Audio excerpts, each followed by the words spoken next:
We'll talk about investing in commodities. The agenda is as follows. We will talk about contango, backwardation, and these are basic terms that are used in the commodities context. We've already given an overview of commodities in the previous lecture, so essentially this is building from where we left off. We will talk about the different sources of return and risk when we invest in commodities, then commodities in a portfolio context, and finally we will discuss why a commodity index strategy is considered active rather than passive.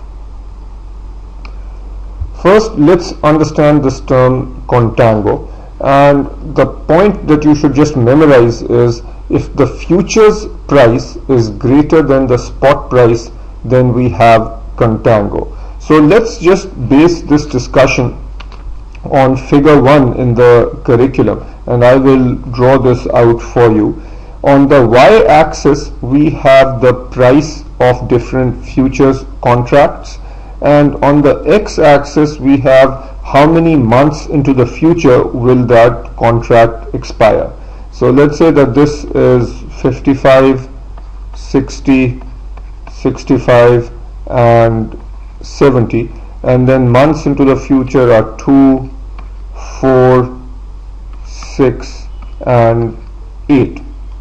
Now this here represents the spot price. So what we mean by the spot price is this is the price of the commodity in the spot market. So if we are talking about commodity X, you can buy 1 unit of commodity X for $60. Then we are saying that, let's say for the 2-month contract the price might be a little higher. So let's say that this corresponds to about 63. So this is saying that a futures contract where the underlying is X, that futures contract is currently trading for 63. And if we are to just plot out a few more of these, so let's say that we only have 3 futures contracts. So this one expires after 2 months, this futures contract expires after 4 months, and this futures contract expires after 6 months. So notice that the futures contracts are at a price which is higher than the current spot price. And when we have this situation where the futures price is higher than the current spot price, then we have a situation called contango. So in the market for this commodity we have contango because the futures price is higher than the spot price. Why might this happen? This might happen because because the long hedger is bidding up the price of the commodity future. What does this mean? Let's say that we are talking about the airline industry, and the airline industry is very concerned about the cost of oil because oil/fuel for the airline industry represents one of their most substantial costs. And to hedge against the risk of paying high oil prices in the future, let's say that even though they expect, or the expected price of oil in the future, let's say, is remaining unchanged, just to make it extremely simple, but still the airline industry is willing to pay a little more than the expected price in the future. So what I'm saying here is that the airline industry or analysts in general are expecting the oil price to remain, say, at 60, but the airline which is buying these futures contracts, so that's why it's long, and it's called a long hedger because they are hedging their risk. The risk for the airline is that the price of oil will go up. So to hedge against that risk, they are willing to get into futures contracts at a price a little higher than the expected price in the future. So this is contango, and often contango happens because a long hedger or long hedgers are bidding up the prices in the futures market. Next we'll talk about backwardation, and here the critical point to remember is we have backwardation when the futures price is less than the spot price. So again, let's use similar numbers. Let's say that we have 55 over here, 60, 65 and 70, and this is a futures contract 2 months out, a 4 months futures contract, 6 months and 8 months. Now for this commodity, let's call this commodity Y. Again, let's say that the spot price is 60, and if we have a situation where futures prices are below the current spot price, then we have backwardation. So notice here that the spot price is 60 and the futures prices, so this, for example, let's take this one, this is the futures contract which expires in 6 months, and let's say that this price is about 57. So if the futures contract that expires in 6 months, the price of that contract is below spot price, then we say that the market is in backwardation. Now why might this happen? This might happen because short hedgers are willing to sell below spot price. Now let's say short here means obviously the party that is selling. So let's say that we are talking about the market for an agricultural commodity such as wheat. Who are the short hedgers here? The short hedgers are the wheat farmers.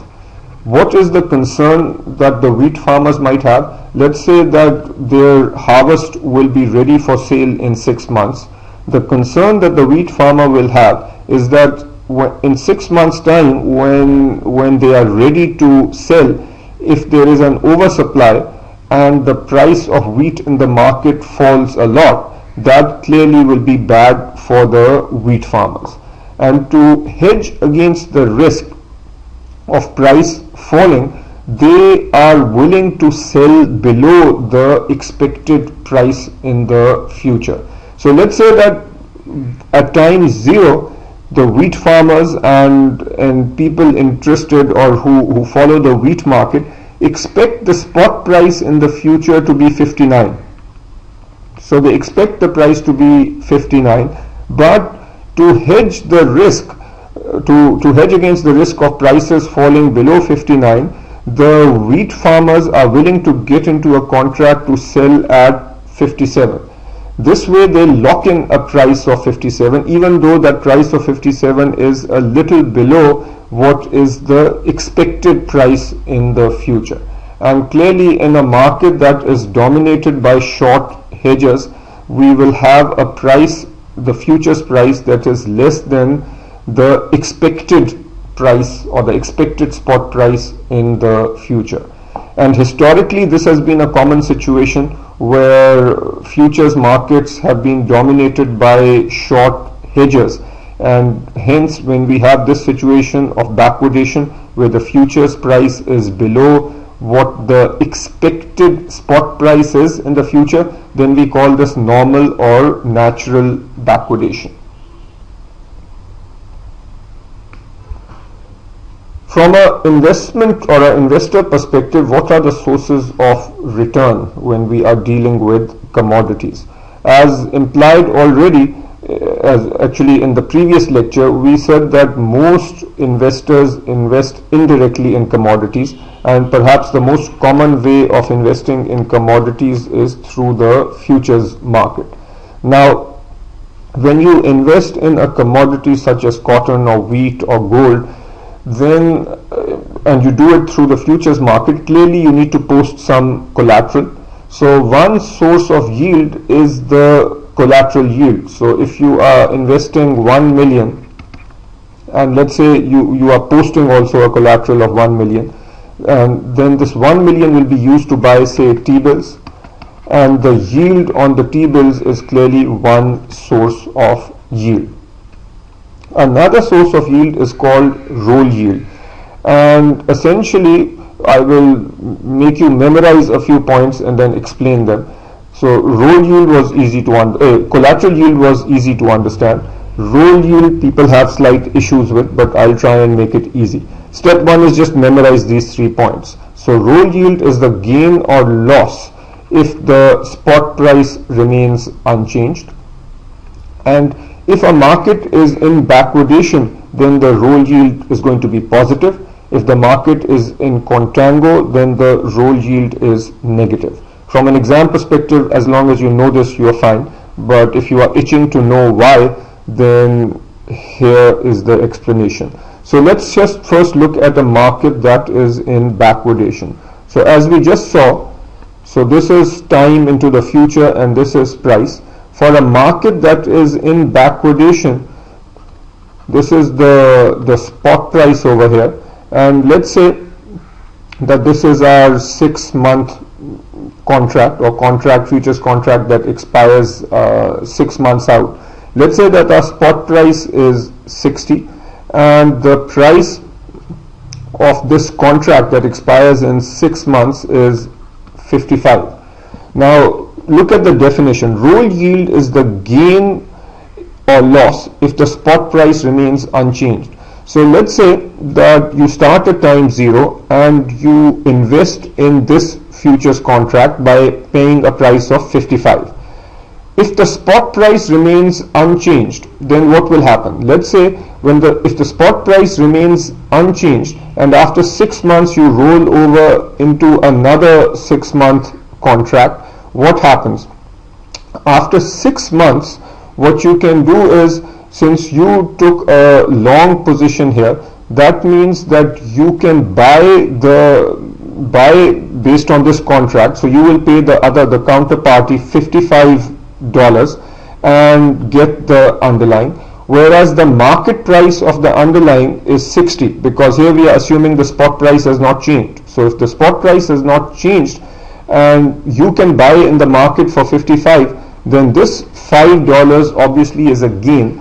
And as you roll over into a new contract where the initial spot price is 5, you have this gain of 5. That gain of 5 is called a roll yield. And again, to hammer in the point, the roll yield is the gain that you get if the spot price remains unchanged, and if the market is in backwardation, then your roll yield is positive. Similarly, you can see that had the market been in contango, then at time 0 you would have gotten into a contract to buy the underlying at say 65, and then if the spot price had remained at 60, then this 5 would have been a loss. So if the market is in contango, then the roll yield is going to be negative.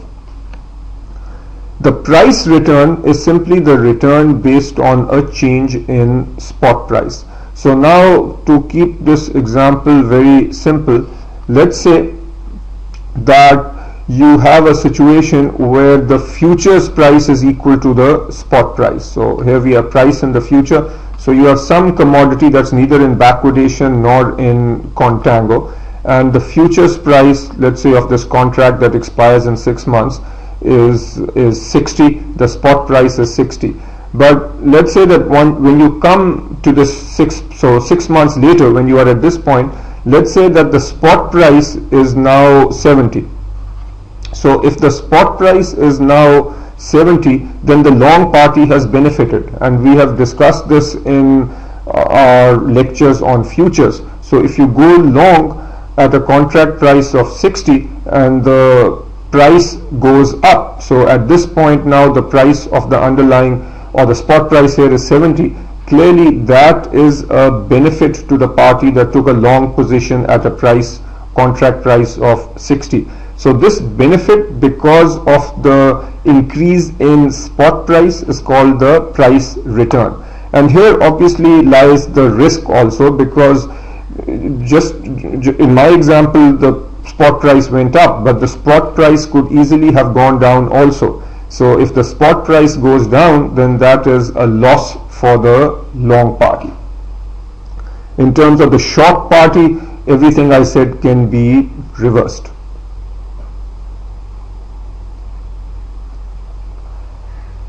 Commodities in a portfolio, I have mentioned these points in the earlier lecture on alternative investments, but these points are important enough that they need to be repeated here. Commodities provide an excellent diversification benefit because commodity prices have low correlation with stocks and bonds. So based on several studies, we have seen that the correlation between equity prices and stocks is either relatively is low to negative. Similarly, the correlation between equity prices and bonds is also low to negative. So in a portfolio that is dominated by stocks and bonds, if we add another asset such as either some commodities or a commodity index, we are going to get a diversification benefit. Now, from an exam perspective, simply knowing this statement is good enough, but if you are interested, you can look at table 2 in the curriculum, which is on page 269, and this gives some nice examples where it shows you that if you have a portfolio that is 60% equity and 40% bonds, they show you, for example, that the return is 11.3% and the volatility is 8.6%. But when we reduce equity by 5%, make this 55%, and keep bonds at say 40%, but add 5% make 5% of the portfolio commodities, then our return remains 11.3%, but our volatility goes down to 8.0%.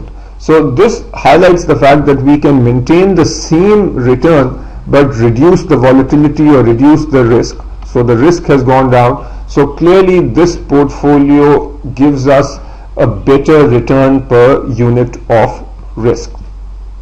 The next point is that commodities also provide a good hedge against inflation because commodity prices have a relatively high correlation with unexpected inflation. So if inflation becomes unexpectedly high, then most of your commodities will also increase in price. So great inflation hedge, and as long as you know this statement, you are in good shape. Finally, let's talk about the commodity index strategy. A larger point here is that many commodity investors, rather than investing in specific commodities, they invest in a commodity index.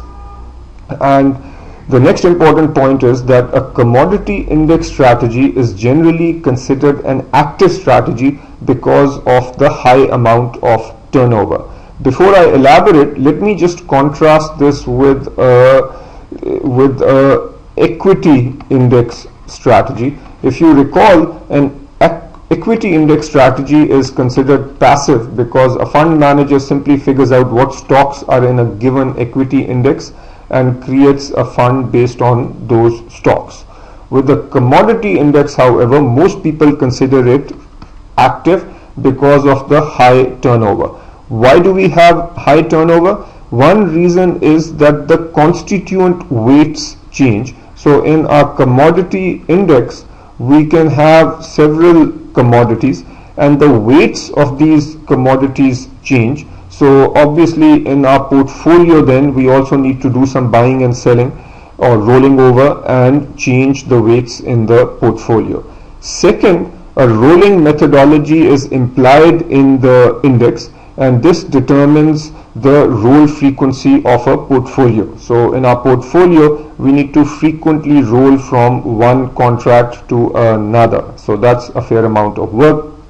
And finally, the cash collateral is reinvested as short-term instruments mature. Recall that our cash collateral is invested in short-term instruments such as T-bills. When these T-bills mature, we then need to reinvest the cash in appropriate securities. So that's a fair amount of work too. So the point being that here clearly this is not passive. A fair amount of work is involved. Hence, bottom line is that many people consider a commodity index strategy to be active. If you found this clip interesting and informative, please visit my website www.arifirfanullah.com. Here you will find a tremendous amount of useful material. Right here in the 2011 CFA video lecture series, you will find the entire level 1 curriculum for free, and most of the material here is still relevant, so this is worth looking at. The 2012 video lecture series covers both level 1 and level 2. These lectures are available for a fee. And finally, down here, financial management at IBA. Here you will find my lectures at IBA for a course on financial management. Plus you'll find lots of useful spreadsheets that can help you with financial modeling. So again, please visit www.arifirfanullah.com. Thank you.